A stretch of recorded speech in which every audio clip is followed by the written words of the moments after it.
Hi, everybody. Good evening. I say, good. Are you sleeping already? Good evening. Thank you so much for all of you for coming. Sadly, we couldn't have more people here, and one of the reasons of this because we couldn't tell many people the address. For security purposes, such a small gathering, we had to have 6 bodyguards only from the side of One Free World International. And the top of that, security from the church, the top of that, RCMP, and the top of that, the security from the Consul General. And we are in Canada. We're not in Iraq, we're not in Iran, we are in Canada. And this is effect, the attendees, because we couldn't release the address until the final few hours. But we are here, and we are standing strong. My name is Reverend Majed El Shafie. I'm the founder and president of One Free World International. A human rights organization was created when I came here to Canada as a refugee. In the age of 18, I converted from Islam to Christianity. I was arrested by the Egyptian authority. I was tortured very severely,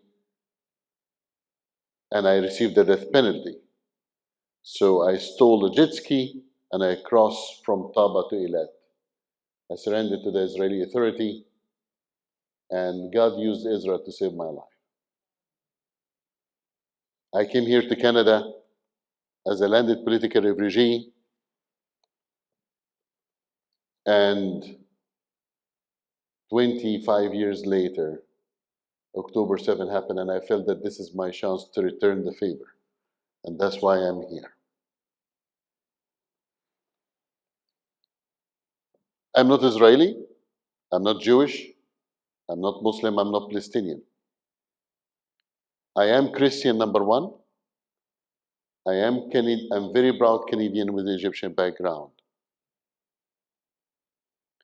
Egyptians, by tradition, is the very enemy of Israel, from the time of pharaohs all the way to Yom Kippur War. And yet I'm standing here in front of you as a defender of Israel because I defend the truth.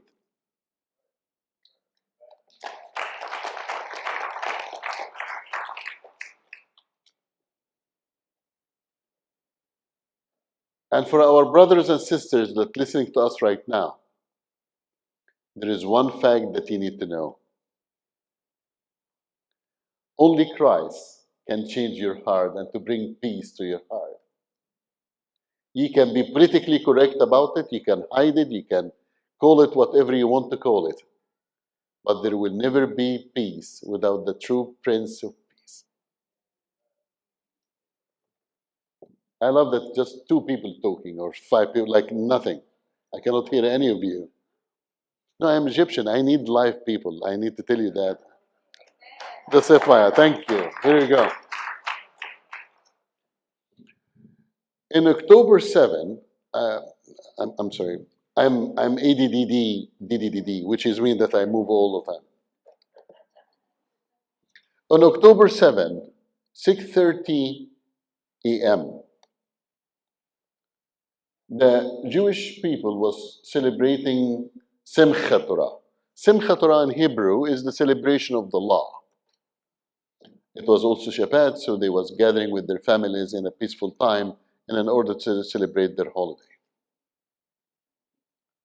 Hamas fired around 8,000 rockets, and more than 3,000 to 4,000 Hamas terrorist fighters crossed the borders, killing more than 1,200 Israeli women, children, elderly, young, whoever was standing in their way.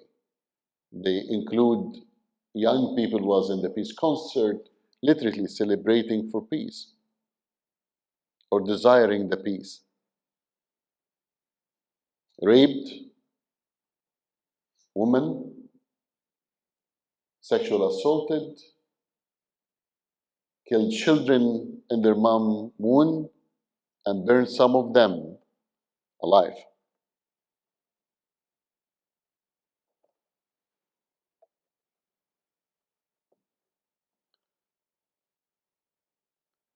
I need to tell you something very important about this meeting. And I wanted to make it very clear. I don't believe that there is one person in this room, especially our leadership, hates the Palestinian people.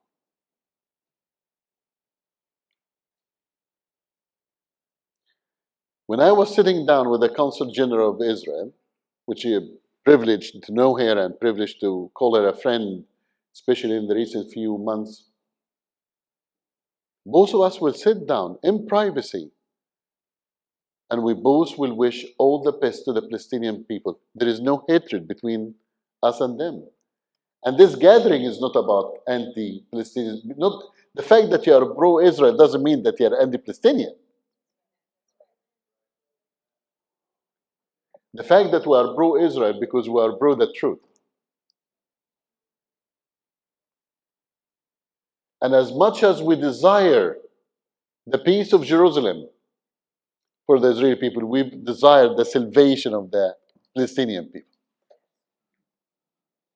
Are you with me? Let me hear your voice, for God's sake.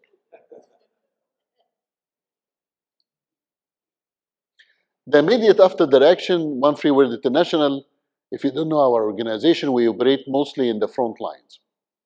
So from Ukraine, Iraq and Syria during ISIS, Ukraine we are operating right now, Armenia and Azerbaijan in the fight for Karabakh. Wherever there is a fight, we will be there. And I have great relationship or experience in Iraq and in Syria fighting with ISIS. So I knew what is war and I knew what I was watching. And I know it was a massacre. It was a genocide. A genocide of principles and values, not only for the people, but even for us here in Canada. And I will elaborate more for you on that. Our immediate investigation, we came on the ground, an immediate investigation,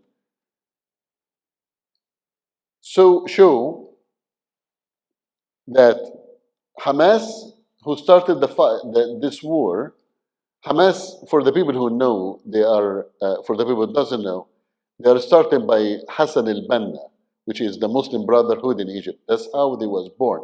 It's the same method, the same school. There was 11 organizations. In this war, they were supported by Iran. There was 11 organizations came together. In this day, we only say Hamas, but the truth, there was 11 terrorist organizations fighting Israel in this day. Beside Al-Hawathiyin and Hezbollah in Houthi in Yemen, Hezbollah in Lebanon, there was another Palestinian groups, such as the Palestinian Islamic Jihad, and Mujahideen, the Nasser Salah ad-Din Brigade, Abu Ali Mustafa Brigade, Al-Aqsa Murders Brigades, and Omar al-Qasim Armed Forces. Beside that, we found true evidence of ISIS also that was supporting Hamas during this time and trained them.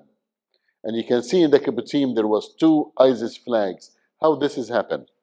ISIS created Wilayat Sina, which is an operation that ISIS was operating in Sinai and killed many of the Egyptian soldiers. When the Egyptians flushed them, all of them ended in Gaza training Hamas for October 7. So there was a direct link between ISIS and Hamas. We start to monitor the Arab media, especially Al-Aqsa TV, Qanat al-Mayadeen channel, Qanat al-Manara, this is Hezbollah TV, and Al Jazeera Arabic. We have a team in Gaza from the Christian community that was monitoring the movement of Hamas and the people that took place there. They're still operating with us. And by the way, Al Jazeera Arabic is very different than Al Jazeera English. So when you see Al Jazeera English, it's all fluffy and chocolate and, oh, look at us, we're so civilized. You try to read, if you understand Arabic, of course, try to see what they are saying in Arabic. Absolutely igniting people for violence.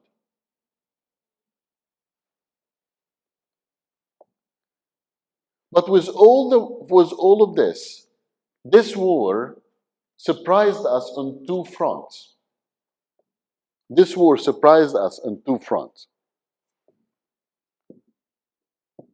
I really don't like to stand up in one place. Can you hear me though? You can hear me well, right? And you can hear me here because I have my microphone for the camera, so I'm good. It's okay, thank God I can move. Oh, sit down.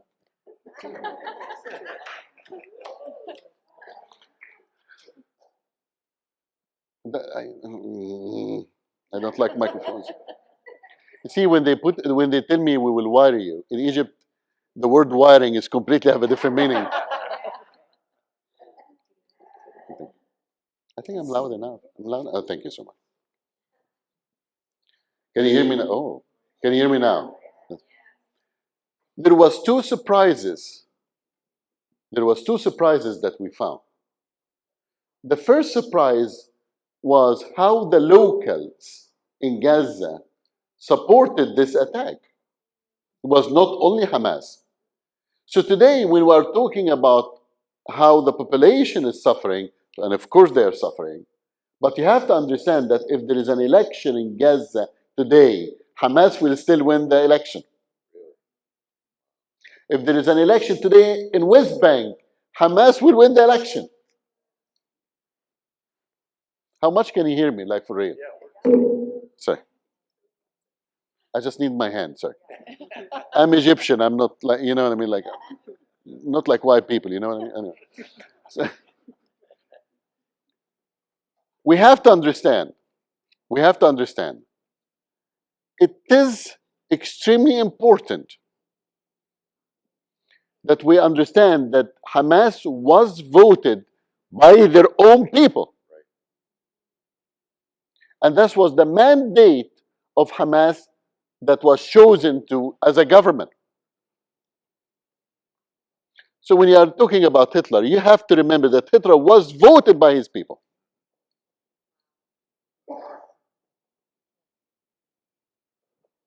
The second thing that was shocking to us was the rising of the anti-Semitism here in our home. For me to have 6 bodyguards to protect just an event, to express my feeling and my emotion about it, is not a sin or a crime. And you can disagree with me. The issue here that you can disagree with me. You can tell me I don't like it. I have a different opinion. That's your constitutional right. That's what's happened when we are in a free country.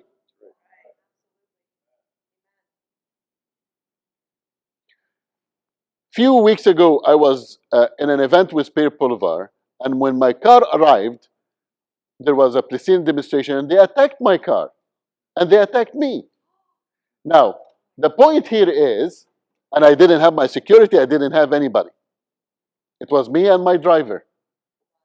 And my driver tried to move faster, and I told him, don't move, because if you hit any of them, it can be a disaster.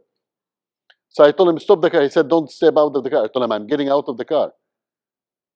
So I went out of the car, and because I'm Egyptian, I started to speak in Arabic, and I said unholy things. Let's not worry about that.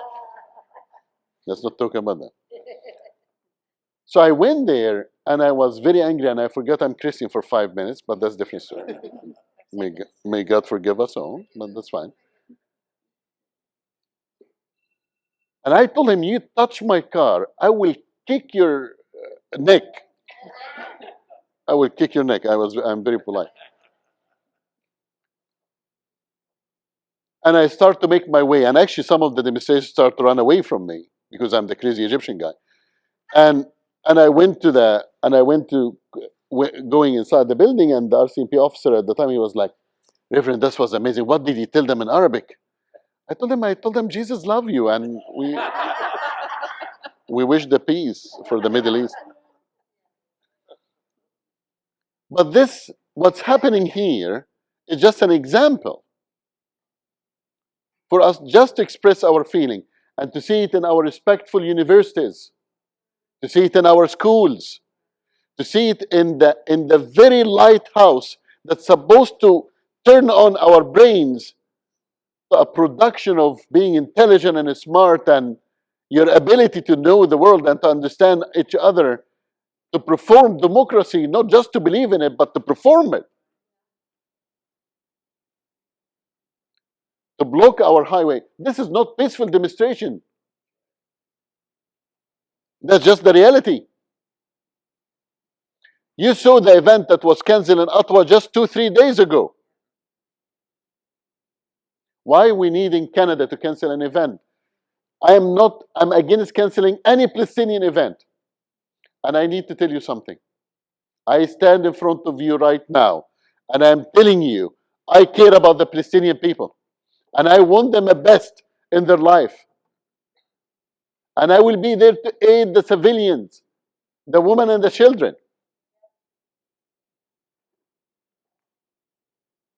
But there is one fact that we need to understand. Hamas did not only commit crimes against the Israelis, their first crimes was against their own people. When you have a leadership is in Qatar, in a 7-star hotel in Qatar, drinking champagne and a caviar, while their own people are starving. When you have enough materials to build tunnels underground, but not one shelter above ground. When you're stealing the aid of your people. When you are using them as a human shield. And make your command units under schools, hospitals.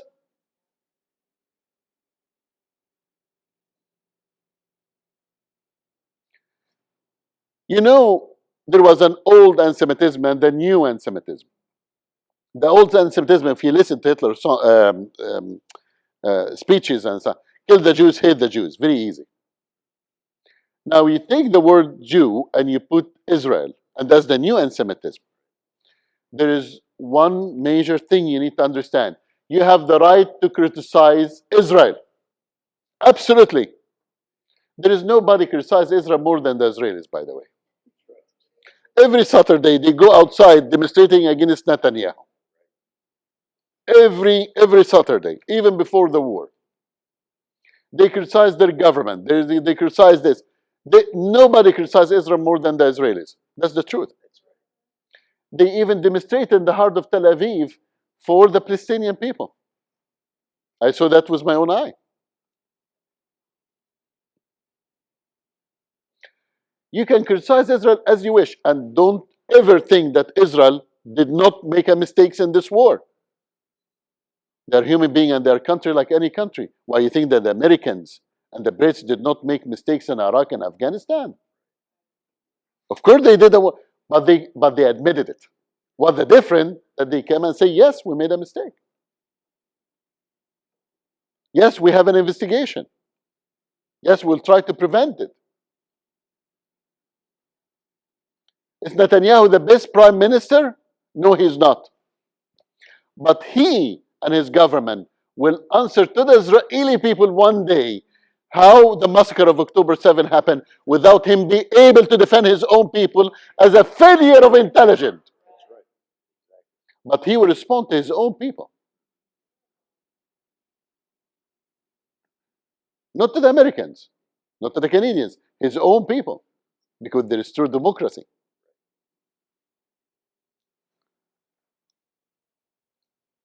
Hamas hurted the Palestinian people more than the Israelis. And that's why I stand in front of you today calling free Gaza from Hamas. You can criticize Israel as you wish. You can see they're good and they're bad and they're ugly, like every nation. But there is two things you cannot take it away from the Jewish nation, or it will be the new anti-Semitism. You cannot take from them the right to exist and the right to defend themselves.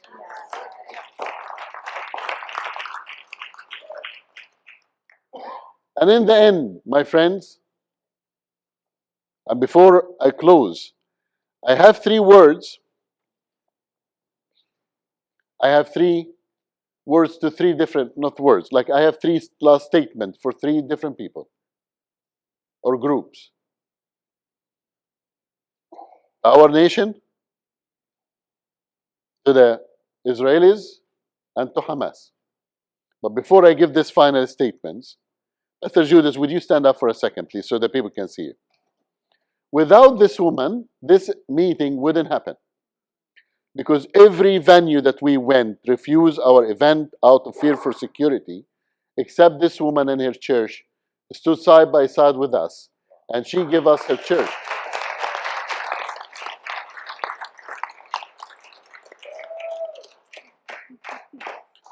We have leaders, Muslims, Raheel Raza, Christians like Donna Holbrook and Tanya, and even from the Chinese community, Sheng Xue. All of these people, none of them wear a mask when they are talking to you. None of them wear the mask. They all showing their face. Well, the Chinese have to wear a mask, quite honestly, but that's a different story. I'm joking. We have Ghassan Sakka from the Iraqi Christian community. He owned one of the biggest newspapers for the Arab communities. Ghassan, would you just stand up? I want just the people to see you for a second.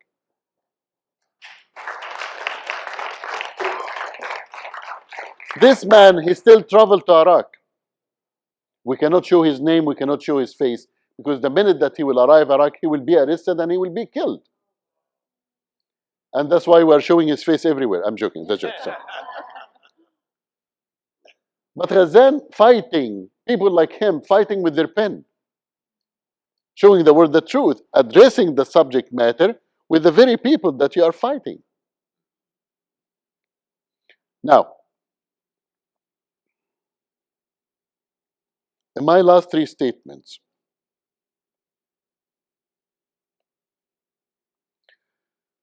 for Canada, don't lose your soul and don't silence yourself. Because what's happening today will change us forever. Now, you can easily forget everything. You can easily just go to bed. I am telling you, this will hunt us down tomorrow. And if it's the Jews today, will be the Christians tomorrow, will be others after tomorrow. I'm telling you the truth. Do not allow them to take our country from us.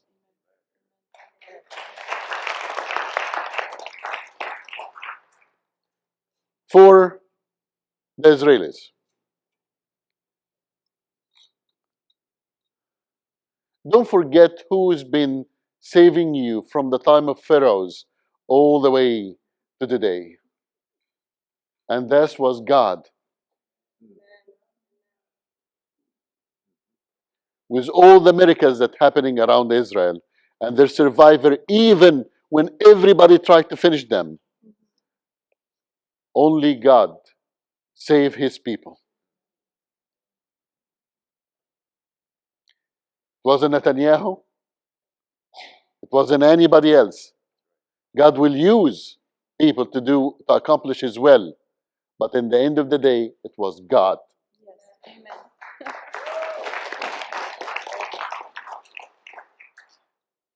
I am sorry for your loss. I'm sorry for your loss. I'm sorry for every soul and every hostage, more than 250 hostage. And we pray that we return home safe and sound to their families. I'm sorry for the soldiers that dying, the young people that dying.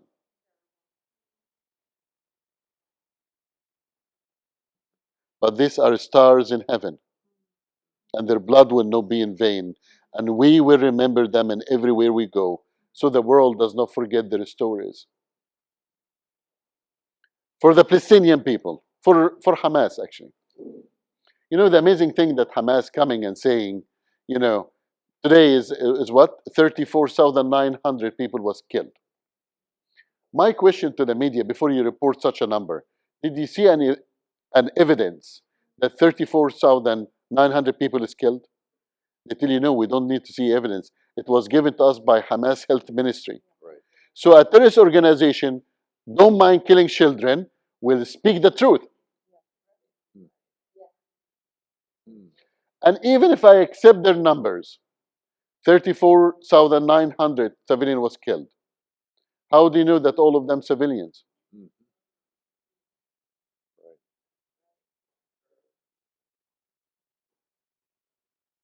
Because Hamas fighters will wear casual clothes, so when they're killed, they look like a civilians. How do you know the integrity of the report? My message to Hamas. My message to Hamas. Thank you. Thank you for igniting and united the Jewish people. Thank you for reminding them who they are. If there is one lesson you didn't learn yet, that all through the history, the minute that you attack them, the minute that you unite them. Thank you. Thank you for showing your true face of terrorism. Thank you for showing your true face of evil. Thank you for waking us up in Canada and around the world how much anti-Semitism that we have that was under the cover. And my last message to Hamas, can you stand up with me? Can you stand up with me? Can you stand up with me, please, if you don't mind? Stand up with me, Sheng Xue. Governor, can you stand, please, all the front row, if you don't mind. Can you stand up with me?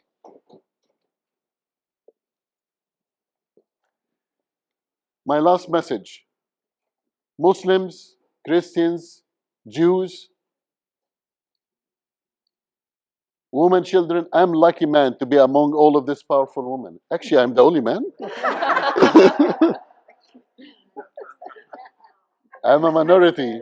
I'm a minority in every way. It's okay. It's okay. No, it's okay. I want to tell you all, we are easy to find. None of us is hiding. None of us is wearing a mask. They can always kill the dreamer, but no one can kill the dream. They can always kill the believers, but no one can kill the belief of our hearts. See you in the front line. Thank you. I love you. Thank you. Thank you.